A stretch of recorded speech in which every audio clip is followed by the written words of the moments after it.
இலங்கை அரசாங்கம் அண்மை காலமாக முஸ்லிம் மக்கள் மீது தொடுத்து வருகின்ற இனவாத பாசிச அடக்குமுறைகளுக்கு எதிராக புலம்பெயர்ந்து வாழ்கின்ற நாங்கள் எங்களது சொந்த சகோதரங்கள் உடைய சொத்துக்கள் உயிர்கள் அளிக்கப்படுகின்ற போதோ எங்களுடைய மதம், எங்களுடைய பண்பாடு, எங்களுடைய கல்வி, எங்களுக்கான இலங்கையின் அரசியலமைப்பில் உறுதிப்படுத்தப்பட்ட உரிமைகள் நசுக்கப்படுகின்ற போதோ அதனை நசுக்குவது ஒரு சாதாரண பொதுபல சேனா அமைப்பல்ல என்பதை நாங்கள் முதலில் தெரிந்து கொள்ள வேண்டும். இந்த பொதுபல சேனா அமைப்பை யார் ஊட்டி வளர்த்து போஷித்து வருகின்றார்கள் என்பது இந்த உலகம் முழுவதற்கும் தெரிந்த உண்மை. இலங்கையில் நீதி இருக்கின்றதா? இலங்கையில் நியாயம் இருக்கின்றதா? வீடுகள் சும்மாக பத்துகின்றன. மனிதர்கள் தங்களை கொளுத்திக் கொள்கிறார்கள். முஸ்லிம்கள் தங்களை அழித்துக் கொள்கின்றார்கள்.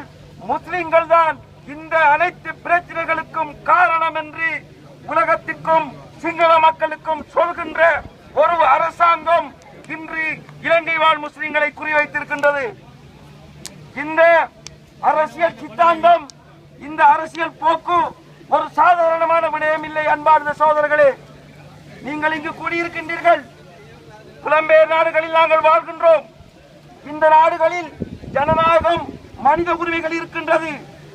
ஆனால் இலங்கையில் நமது அரசியல் தலைமைகளால் போராட முடியுமா?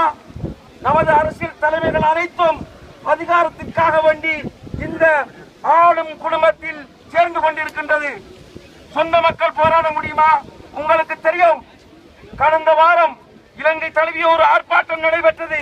முஸ்லிம் உரிமைகளுக்கான அமைப்பு என்ற அந்த அமைப்பு அந்த ஆர்ப்பாட்டத்தை செய்தது.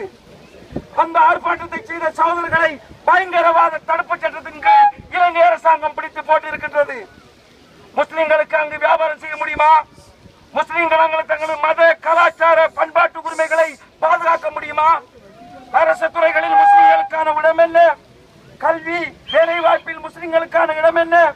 நாங்கள் இலங்கையின் சுதந்திரத்துக்காக வேண்டியும் இலங்கையின் நிலைமைக்காக வேண்டியும் காண்டாண்டு காலமாக நாங்கள் குரல் கொடுத்து வந்தவர்கள்.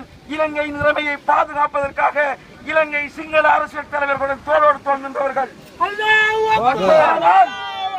இன்று நடப்பது என்ன? நீங்கள் பாருங்கள். தமிழ் மக்களுடைய தேசிய விடுதலை போராட்டத்தை அடக்கிவிட்டு அடுத்தது யாரு? அது முஸ்லிம்கள் தான். அவர்களையும் அடக்கி ஒடுக்குவதன் ஊடாக இலங்கையை ஒரு இனவாதமிக்க ரேசிச பௌத்த நாடாக மாற்றுவதற்குத்தான் இந்த மஹிந்த ராஜபக்ச கோத்தபாய ஆளும் குடும்பம் முயற்சிக்கின்றது. இந்த முயற்சியை இலங்கையில் உள்ள மக்களால் தடுத்து நிறுத்த முடியாது. இந்த முயற்சியை முஸ்லிம்களால் மட்டும் தனியே நின்று தடுத்து நிறுத்த முடியாது. தமிழர்கள், சிங்களவர்கள், முஸ்லிம்கள் நாட்டுக்குள் ஐக்கியப்பட வேண்டும், நாட்டுக்கு வெளியில் ஐக்கியப்பட வேண்டும். சர்வதேச சமூகம் தான் எங்களுக்கு முன்னிருக்கின்ற ஒரே ஒரு நிவாரணமாகும். அல்லாஹ்வுக்கு அடுத்ததாக நாங்களே நின்று இந்த யுஎன்னுக்கு முன்னால் கூடியிருக்கின்றோம். எங்களுடைய கவனத்தையும் எங்களுடைய கண்டனத்தையும் நாங்கள் சர்வதேச சமூகத்திற்கு எடுத்து வைப்பதற்காக கூட்டியிருக்கின்றோம். எங்களுக்கு ஆட்களுடைய எண்ணிக்கைகள் முக்கியமல்ல.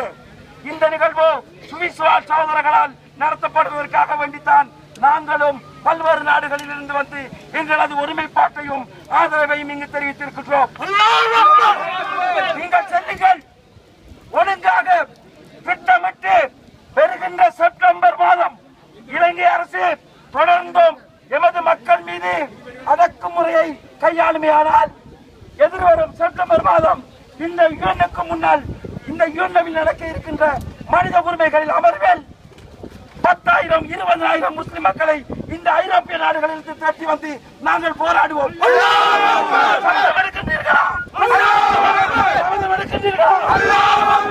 நாங்கள் இலங்கை அரசுக்கு மிக தெளிவான ஒரு செய்தியை சொல்கின்றோம். இலங்கை முஸ்லிம்கள் அவர்கள் நினைப்பது போல் ஒரு கிள்ளுக்கீரைகள் அல்ல. நாங்கள் நாட்டுக்குள்ளும் ஜனநாயகத்துக்காக போராடுவோம், எங்களுடைய உரிமைகளுக்காக போராடுவோம். இந்த சர்வதேச சமூகத்திற்கு முன்போம் எங்கும் எப்போதும் ஜனநாயக ரீதியாக, அஹிம்சை ரீதியாக எங்களது உடல், பொருள், ஆவி அனைத்தையும் அர்ப்பணித்து நாங்கள் போராடுவோம். அந்த போராட்டத்தின் முதல் ஒரு செய்திதான் இந்த சர்வதேச நிறுவனத்துக்கு முன்னால் நாங்கள் நடத்துகின்ற இந்த தொடக்க பேரணியாகும். அன்பார்ந்த சோதரர்களே, புலம்பெயர்ந்து வாழ்கின்றன, சகல வசதிகளுடன் வாழ்கின்றோம். அங்கு மக்கள் மிக மோசமாக அடக்கி ஒடுக்கி பாதிக்கப்படுகின்றார்கள். எங்களுக்கு என்ன இல்லை இங்கே? எங்களுக்கு என்ன இல்லை இங்கே? ஏன் நாங்கள் புலம்பெயர் சமூகம் இலங்கை முஸ்லிம்களுடைய ஒரு ஆன்மாவாக, ஒரு சதையாக குர்ஆனில் ஹதீஸில் இருக்கின்றது.